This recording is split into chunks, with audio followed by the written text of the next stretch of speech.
Livro de Ezequiel, capítulo 1.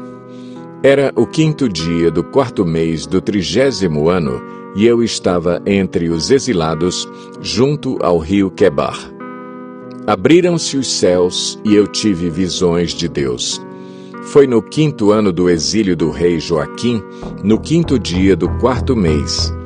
A palavra do Senhor veio ao sacerdote Ezequiel, filho de Buzi, junto ao rio Quebar, na terra dos caldeus. Ali, a mão do Senhor esteve sobre ele. Olhei e vi uma tempestade que vinha do norte. Uma nuvem imensa, com relâmpagos e faíscas, e cercada por uma luz brilhante. O centro do fogo parecia metal reluzente, e no meio do fogo havia 4 vultos que pareciam seres viventes. Na aparência tinham forma de homem, mas cada um deles tinha 4 rostos e 4 asas. Suas pernas eram retas, seus pés eram como os de um bezerro e reluziam como bronze polido. Debaixo de suas asas, nos 4 lados, eles tinham mãos humanas. Os 4 tinham rostos e asas, e as suas asas encostavam umas nas outras. Quando se moviam, andavam para a frente e não se viravam. Quanto à aparência dos seus rostos, os 4 tinham rosto de homem, rosto de leão no lado direito, rosto de boi no lado esquerdo e rosto de águia. Assim eram os seus rostos. Suas asas estavam estendidas para cima. Cada um deles tinha 2 asas que se encostavam na de outro ser vivente, de um lado e do outro, e 2 asas que cobriam os seus corpos. Cada um deles ia sempre para a frente. Para onde quer que fosse o espírito, eles iam, e não se viravam quando se moviam. Os seres viventes pareciam carvão aceso, eram como tochas. O fogo ia de um lado a outro entre os seres viventes, e do fogo saíam relâmpagos e faíscas. Os seres viventes iam e vinham como relâmpagos. Enquanto eu olhava para eles, vi uma roda ao lado de cada um deles, diante dos seus 4 rostos. Esta era a aparência das rodas e a sua estrutura.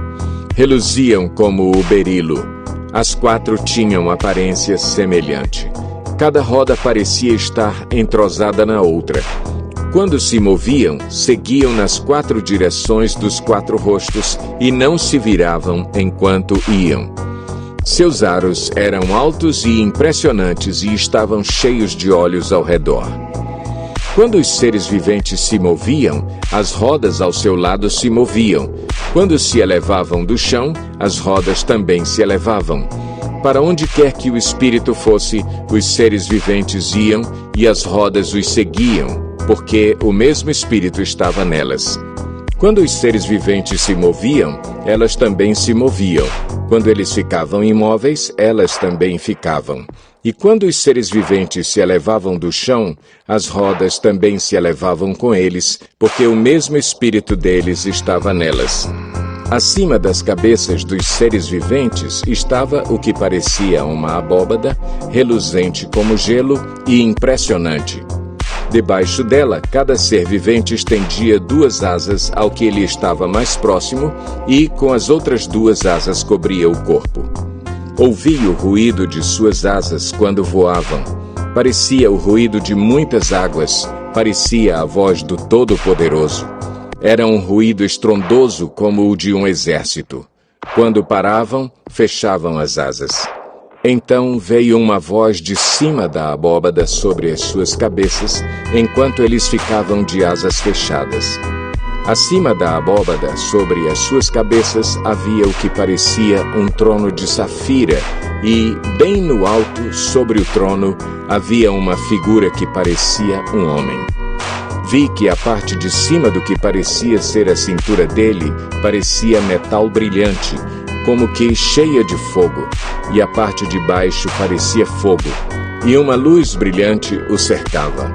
Tal como a aparência do arco-íris nas nuvens de um dia chuvoso, assim era o resplendor ao seu redor. Essa era a aparência da figura da glória do Senhor. Quando a vi, prostrei-me rosto em terra e ouvi a voz de alguém falando.